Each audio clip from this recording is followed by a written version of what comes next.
Hello, and welcome to the Let's Talk Transformation podcasts. Today, we will be talking about self-empowerment, leadership, and lots more. I'm delighted to welcome Pallavi Jain, founder and CEO of Lead From Within. Pallavi, welcome to the show. Thank you so much, Susie. I am so looking forward to this conversation. Yeah, me too. And I know from talking to you before the show that we share this quest of leadership being an inside job.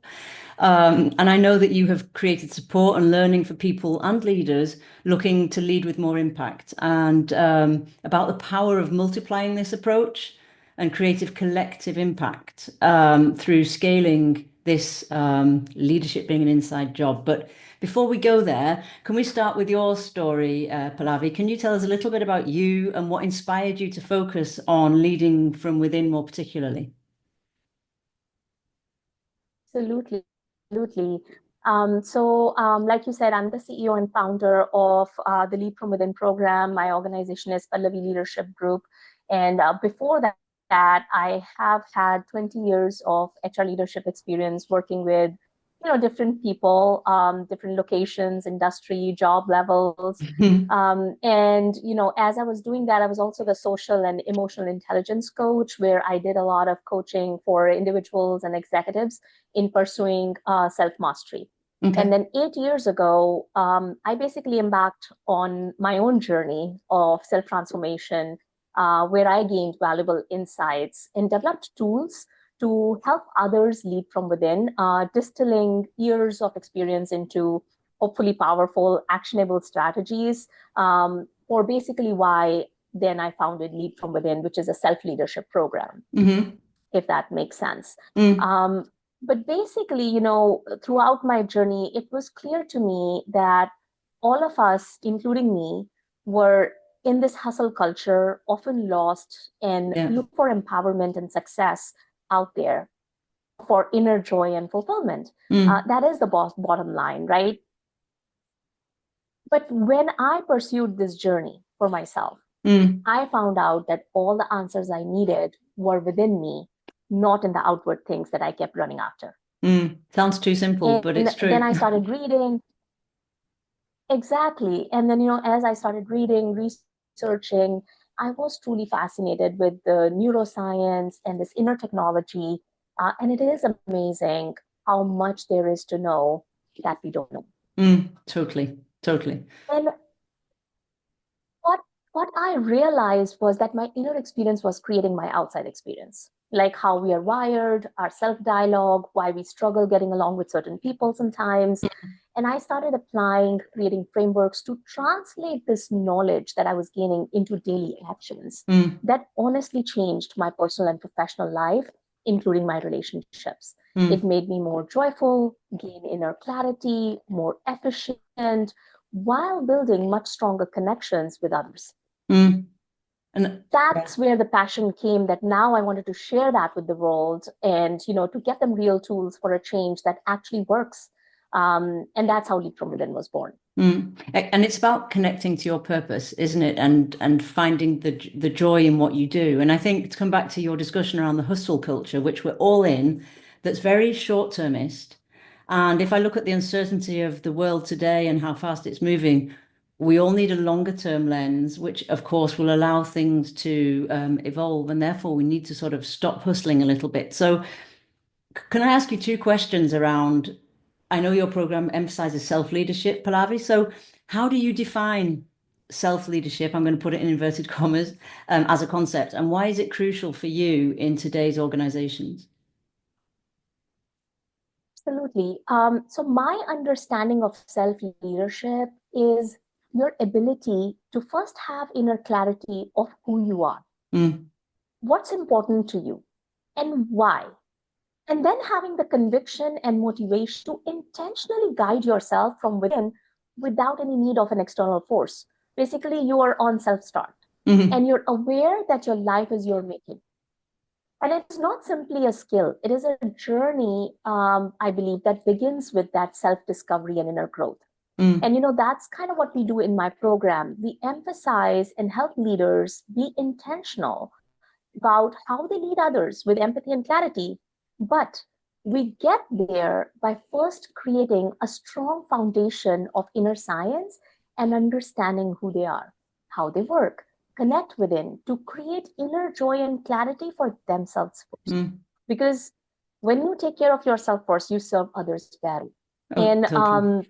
I don't know if you know this stat, but there are only 13% CEOs who believe that they have the leadership potential right now available to grow their business today. Isn't that Wow, crazy? that's huge. Well, no, it's small, which has a Yeah, huge impact. 13%. Wow. exactly. Exactly.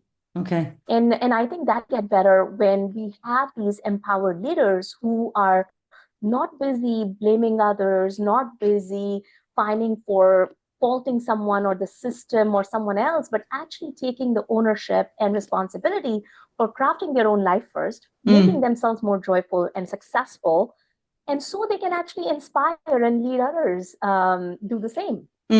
And I really liked your ATM framework for personal growth because I think talking about it is one thing, and it's simple to understand the words, and I think it's often hard to imagine operationally. And I know we both love operationalizing these type of subjects, but operationally, Pallavi, what does it mean for me as a leader? How can it help me unlock my potential, my inner potential?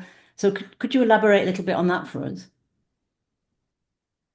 Yes, absolutely. So let's start with the ATM framework. And you are absolutely, absolutely 100% accurate because, after I learned all this science, there was a phase when I kept reading so many books, absorbing content like no tomorrow, which was all great, but nothing really changed in my life until I started applying this knowledge in Yeah. my day-to-day life and start taking action. It is, like you said, it is very important to take real action. And you and I can sit here and keep talking about this, but without action, we are on page number one. So you're absolutely correct. And that's really what prompted me to create frameworks like the ATM framework as an easy and simple three-step process that helps us stay in charge in our day-to-day lives. And basically, these three steps help you cash out your inner treasure of empowerment and joy to unlock your true potential. And just quickly, these are: A is the first step, arrive in the present moment. Then, second is T, take responsibility and know what truly matters to you. And then, third is M, then make a conscious choice. Now, all these seem very easy, but they are not.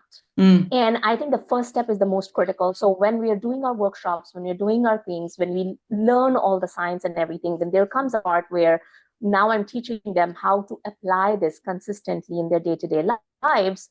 And then we teach them strategies to do these three steps consistently. And then they see how you take charge of your life and feel real empowerment.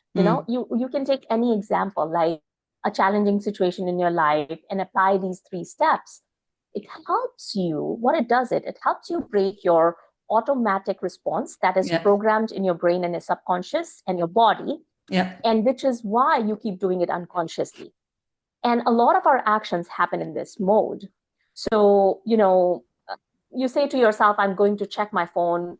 I'm not going to check my phone for next 1 hour while I'm talking to my kids or finishing my work project. 5 minutes later, the phone dings, an Instagram notification, your hand automatically goes to your phone and you take a peek. And 15 minutes later, you're still scrolling. Yeah. Now, what if you applied the ATM? Your response may have been different. You are in an argument with your direct report, who is adamant about their position and really really bothering you, right?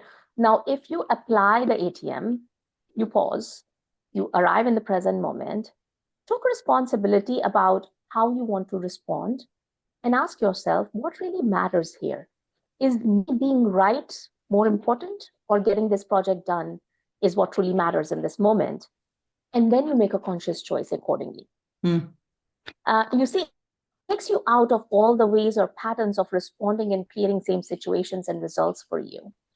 Now, these are small actions, but once you gain confidence and you learn that you're basically putting new neural networks in your brain of responding in a different way, you gain confidence and you see for yourself how you have the power to choose what you want and how you want to be. Then you start applying it for bigger things, asking questions about what is my passion that gives me real joy?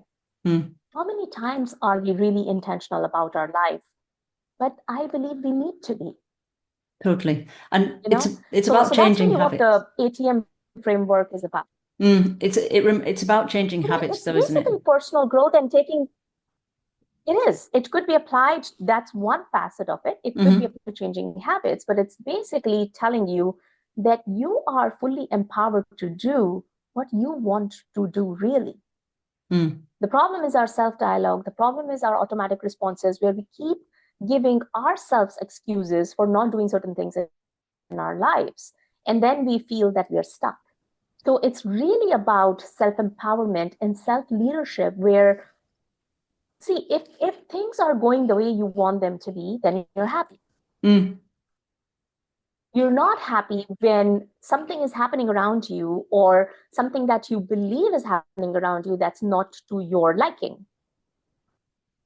So when you take charge of your life, when you do what you really want to do that gives you joy, you will automatically feel fulfilled. And when your cup is full, then the way you respond and show up for others totally changes. Yeah.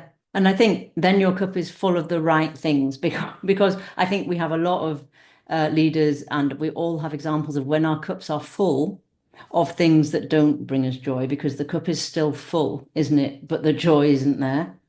So it's really interesting to hear that like everything, it's about taking responsibility and your own personal agency for creating deliberately developmental, sort of intentional practice, which again, Pallavi, sounds easy, doesn't it? But if I am stressed, tired, under pressure, and I'm going to go back to what feels familiar, what I know works, and what probably is not the best for me. So can you... And I think you bring up that great... Yeah, go ahead. No, go. Feel free. No, I was just saying, you bring up this great point of that stress and burnout. And I know you mentioned the word operationalizing these concepts before. So if we have to bring back this, which I believe you were getting to, is how do you approach in like creating these environments in the organization? Because you and I have been part of these organizations for a very long time. Yeah. And I honestly think that not enough organizations are pausing to realize that leaders and managers are in the same boat of stress, conflicts, and burnout as their teams. And we need to give them this permission slip to stop pretending that they are superheroes, they got it all figured it out, and to be human, to take care of their own inner joy and connect within before they could lead a team or organization. Because the fact is, 88% employees, and I checked this stat, a few months back, it may have changed, but last year it said 88% employees say they leave managers, not organizations. Yes. And for creating these healthier work environments, the truth is we don't need servant leaders anymore who are exhausted, who are struggling to keep their own heads above water all the time, reacting, never having enough time. We need leaders who are clear, calm, and joyful within. And with that, I do want to plead the organizations to stop thinking short term and truly invest in their leaders and managers in becoming more empowered from within by teaching them the inner science, anchoring them within so they are sorted and clear on what really matters. Because 80% of your stress is created by mind wandering, where you're constantly in past or future with barely any attention in the real time, which is the present moment. Now, that is a problem. Because now imagine if the leaders themselves are stressed, exhausted, not in the present moment, what kind of culture they will create, what policies they will craft, how will they make effective decisions? And that is the reason I believe we're all stuck in this endless loop. So I truly think the leaders need to first realize themselves that they may not be operating at 100% efficiency, joy, and inner clarity. And it is okay to ask for help. Mm, plus provide it to their other team leaders and managers. It's mm, high time we don't put this under the carpet and say the stress is all going to go away by itself, or people are just going to feel happier one day they get up and they'll be all joyful and everything will be wonderful. It's not going to happen if organizations don't make these intentional choices and decisions in thinking long term, mm. in thinking and realizing that all of this at the end of the day impacts their bottom line. Yeah, totally.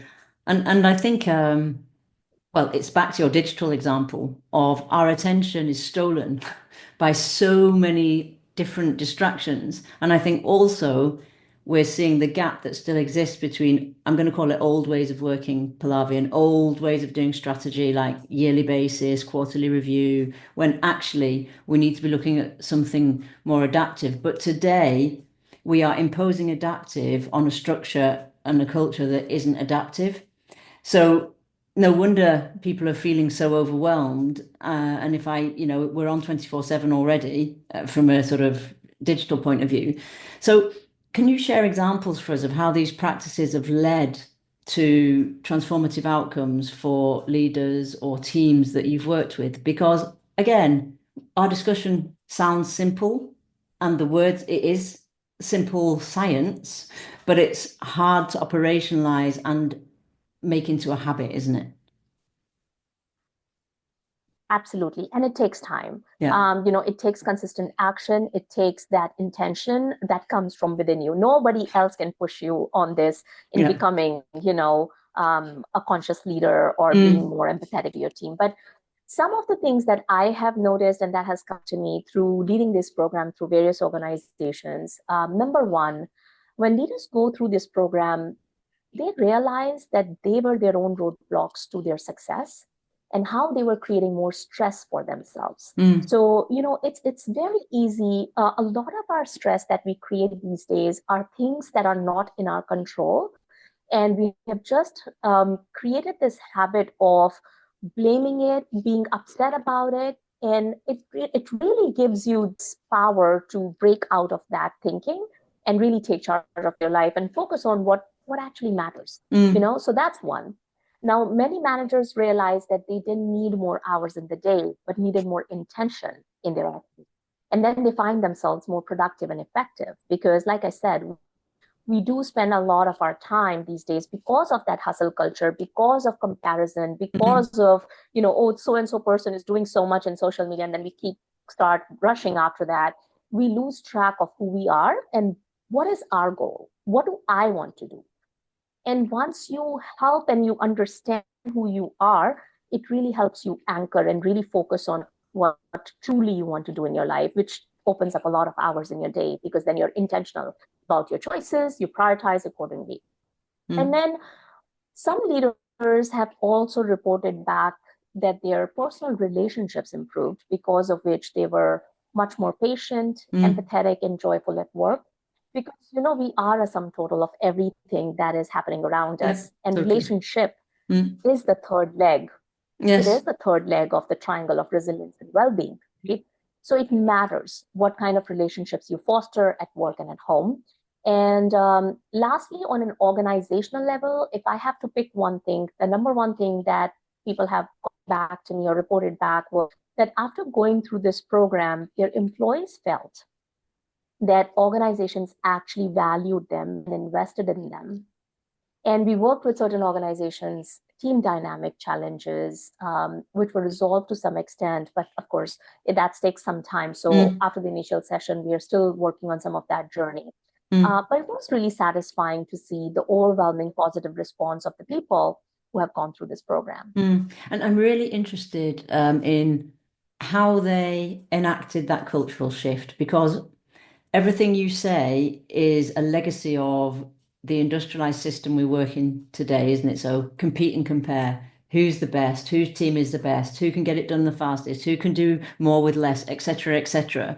Although personally, I'm seeing a shift, and I think that's a necessary shift. Part of it is forced by what's going on around us and the uncertainty, but part of it I think is becoming more deliberate and more chosen, which is great. What emerging trends are you seeing, Pallavi, and how do they manage this shift where people need permission to think and work differently?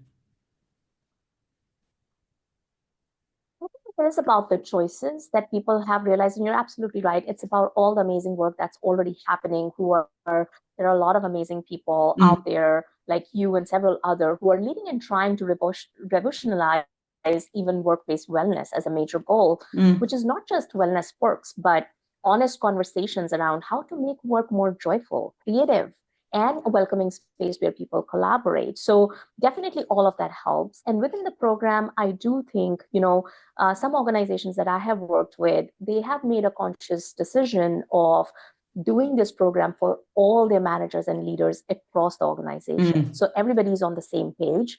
They understand there is no more, they understand that a lot of things we do is because of how we are wired. Yeah. And now they know the tools, how to Mm, actually use this technology to their advantage rather other way around, right? A sense of community is another one that I believe we badly need because the stats totally. again say that 1 in 2 Americans, at least, feel lonely today. Yeah. So, how is that right? No, Right? it's not right. And I believe there is a lot of intentional work. Yeah, there is a lot of intentional work happening in making the notion of a leader as being a human being, not a superhero. Yeah. And it giving that, and I think the responsibility also rests a little bit on the leader too in being authentic, in being vulnerable, and saying that, you know what, I don't have that answer, and let's figure it out. Mm, I think that's shifting. And then technological advancement and AI will change things, totally. as you and I know, Mm, and there will always be change as that is the nature of life mm, and human intelligence. So I believe the key is to develop leaders who are so well anchored within that they remain resilient, clear, and human no matter what happens around them. Then mm, organizations will succeed no matter what. And that's why we need to invest in our leaders today. And they have to invest in themselves to be the kind of leader people actually are inspired to follow. mm, mm.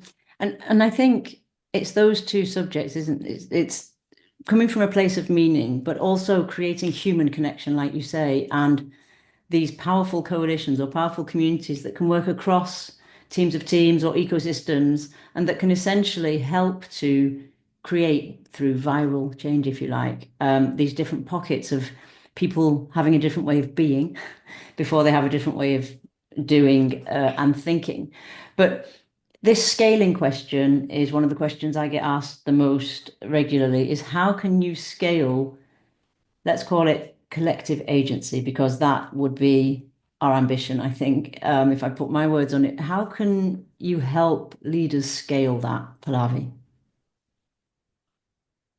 Very good question. And I think that was part of the reason why I had a crossroad when Mm, I did this program. And I had done it at Harvard and other organizations already as I was part of the HR, being the HR leader. mm, But when I went on my own, I had this fork on the road where, okay, do I go individuals and I cater to individual people and create cohorts and people sign up and they come and they attend the training and that's how they get the transformation they're looking for? Or should I go to organizations? And mm. I think scaling was the biggest question because I believe we are at a crossroad where this needs to pivot quickly Yeah, and that totally. intervention has to happen quickly. So then I chose the path of the organization because I feel a lot of us, right, spend a lot of time in organizations and we're struggling. Yeah, Now, if the organizations itself can see the value in it, that transformation could be manyfold in reaching thousands of people at the same time. And then they're realizing and working as a community within the organization in thinking in these new ways, in helping each other, in seeing each other as human beings. Like, yeah, that VP that I thought had it all sorted out and had all the yeah. answers.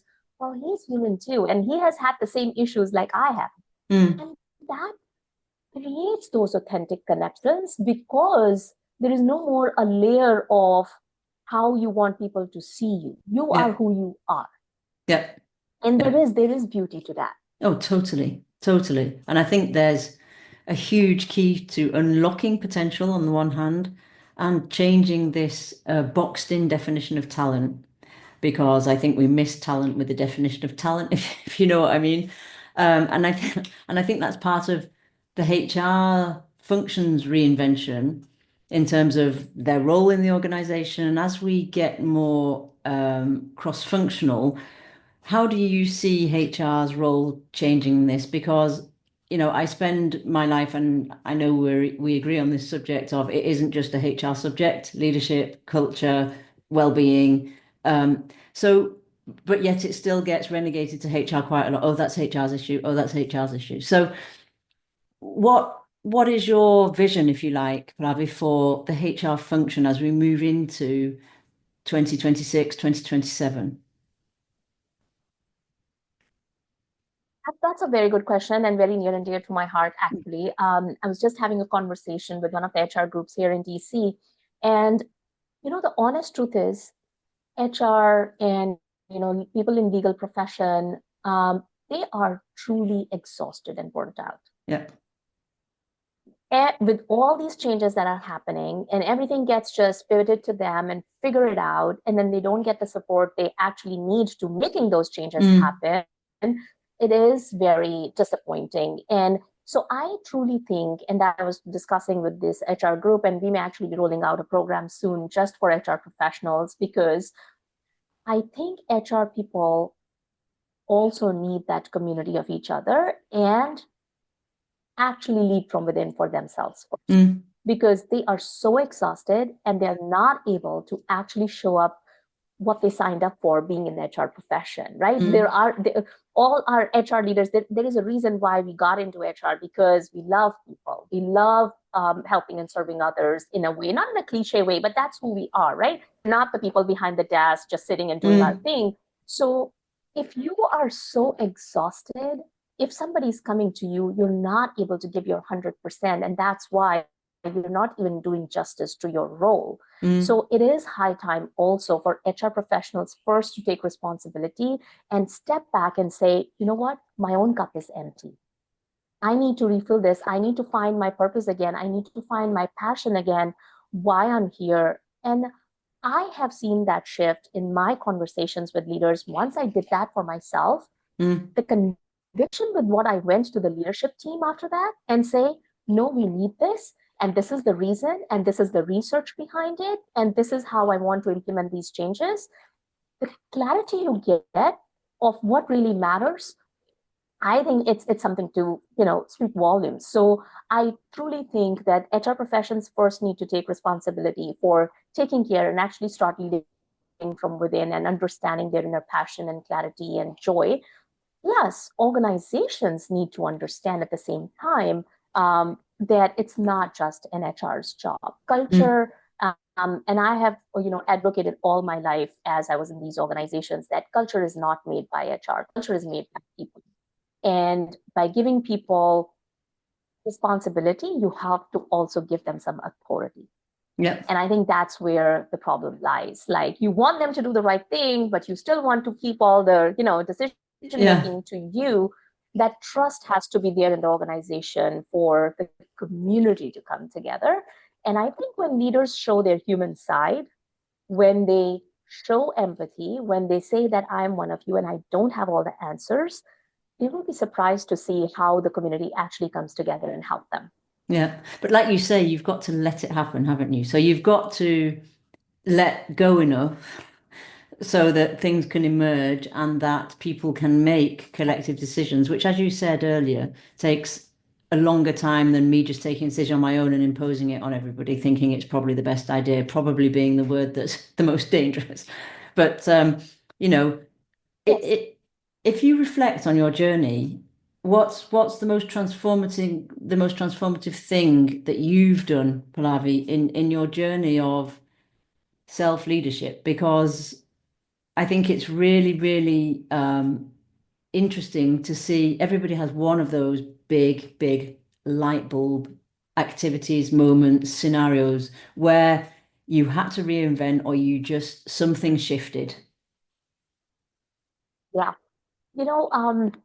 For me, I realized at, 8 years ago when I started this journey, how we overcomplicate our lives many times because we're just busy running, sifting through things, content, instant gratification. run by our old habitual patterns, fears, insecurities. And it is important to pause and sometimes spend some time with yourself and find your essence to stay focused and anchored within if you don't want to feel drained and lost in the constant buzz around you, which is what I felt. I felt I lost myself. And then the most transformative thing I learned was that my inner self dialogue was my biggest barrier to achieving anything in life or doing things that I truly wanted to do. Unconsciously, somewhere I was so afraid of other people's judgment, constantly seeking approval, assuming what others will think, and busy pleasing everyone, because of which my inner joy or misery, how I feel today, was constantly changing based on how others viewed me. So if they viewed me as amazing, I was joyful. If they viewed me, or there was some critical, something that they said, then it would change my inner state. And I learned that, okay, outside whatever is happening is not in my control, but at least what's happening within me should be according to how I want to be. Yeah.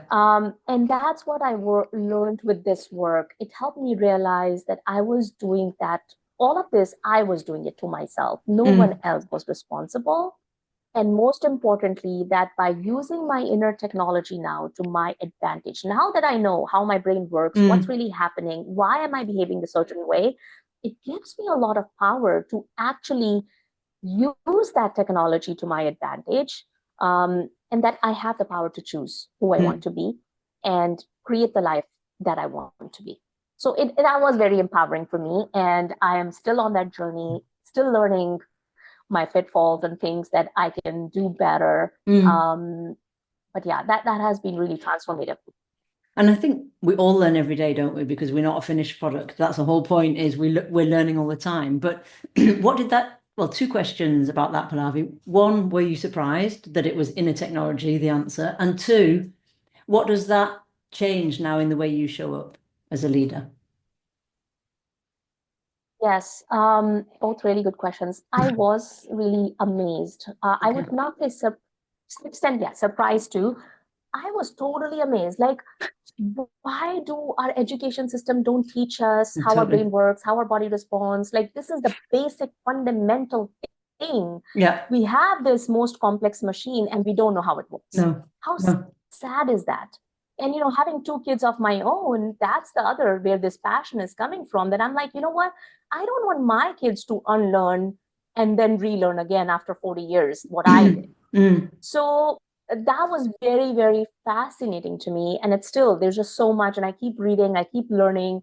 There's so much more research that has happened in the last 10 years where we are reinventing and really figuring out how we are really wired. And it is truly amazing what kind of complex and sophisticated machinery we have here, Oh yeah, I know. and we're just operating by accident. So Yeah. I just felt sad first that how I have just led all these years of my life just running on accident and just doing what I saw others doing, not really realizing who I am, that I have a choice, that I can actually, if I understand this technology, like, even in my sessions, I'll tell people, like, even if you hold your hands, if you're holding your hands face up versus how you're holding your hands face down and you breathe, how the breath goes in your body changes. So if you're Yep. having your, like, for example, your hands are up and you do deep breathing, it goes right in your chest. If you do face down and then you take a deep breath, it goes almost towards your diaphragm. You feel it in your tummy. So just by changing how you're placing your hands changes how the breath works in your body. So there's That's a how hack for our complicated and listeners. sophisticated it is. Yeah, yeah. And it's little things like that. Yeah. So it really fascinated me, Mm, and it still does. And I think it's high time that a lot of people, and I see the shift in the last few years. A lot of people are getting interested in the science, um and we should, right? yeah. We should understand if there is all this in there. We should know how it works. Mm, And it was very empowering, because I understood that there are certain things I'm creating those obstacles. So mm, that was a light bulb moment for me, that all this time and I was saying this mm, situation, this person, whatever, mm. it wasn't that. It was me all along. And that's why I think if we can gift that to the younger generation, like you say, I think we need to rip up the academic curses and put it back together because, that's what they need to know. You talked about self-mastery before. I think in a complex world that is where we're navigating uncertainty all the time, one of the only things we can equip our children and the younger generation with is self-mastery, creativity, curiosity, the things we're born with. So making sure that they keep them and that they Yes. know how this machine works, which is a very complex machine or system of systems, if you like. Yes. And we talked about this like last conversation we had. We Yeah, were talking about AI and all of that. yeah, Well, AI is going to come and do all the mathematics and all the other things for you. The only thing that's going for you is being human. yeah. And if you don't know how to do that, then what future are we leaving for our kids? Mm, Um, yeah, I mean, it is scary in a way that, it's happening so quickly, and yeah, we really need a lot of organizations and intentional leaders who are out there to really understand the beauty and importance of this work. Because if we don't, then we're yeah, just making our next generation, what are we leaving behind for? yeah. There's that. And I think from a business point of view also, that's where competitive advantage lies for me, is in the Exactly. human connection and the human That's right. intelligence that is going to enable other types of intelligence, including AI. Absolutely. So, I mean, time is running, but if you reflect on your journey, Pallavi, what advice would you be giving to leaders aiming to have a meaningful impact in their lives, of course, but also in their teams and organizations? Yes, and I think I've said this a couple of times today, but I would reiterate that because I think it is so important. So, in my own journey of 20 years being the HR leader, I really think a lot of CEOs, CFOs, CEOs out there, and other leaders in position of making change and doing some intentional work in the organization still are in the old thing of being that like if you're over exhaustive, if you are burnt out, that means you're doing an amazing job. That's not true. The greatest gift you can give your organization is that you show up with your own cup full. So you don't need anything from anyone, but you are ready and overflowing with joy, content, and inner clarity that you can give others that joy, that true partnership, that inspiration, and your intellect to be Mm, amazing leaders themselves. You can show up for them in an authentic and real way because there's no more like I was worried about what people are going to think about me, how are they going to perceive me. Once that's out the window, and you are your authentic and real way, they will be amazed to see how their people and organization resonate with their vision, resonate with what matters, and come together as a community. mm, Because when you are sorted for within, you are not leading with your own insecurities and triggers. mm, You are confident and authentic and empathetic at the same time. mm. So give that gift that people experience you as the real you with a feeling of pleasantness. And that way you bring the best in them too. Mm, nice. I'm going to leave our listeners with that invitation and that call to action to fill their cup with their energy and turn up grounded in who they are. Um, Pallavi, thank you so much for coming and sharing your journey, your story, your insights, your program. Where can people find out more about you and what you do outside of your TED Talk, which I will put the link to your TED Talk in the show notes as well. Awesome. Well, yeah, they can find me on LinkedIn. They can just type my name and I should pop right there. Or they could go to my website, which is pallavi-jain.com. So my first name, Pallavi, dash my last name, Jain.com. And then they can follow me on LinkedIn and, reach out to me. I'm more than happy to help anyone who is intentional about being on this journey and making a change for themselves and for those around them. Okay, excellent. Thank you. So, last invitation to listeners to start filling their cup with the right type of energy and the right type of joy. Pallavi, thank you so much. Thanks for a great conversation.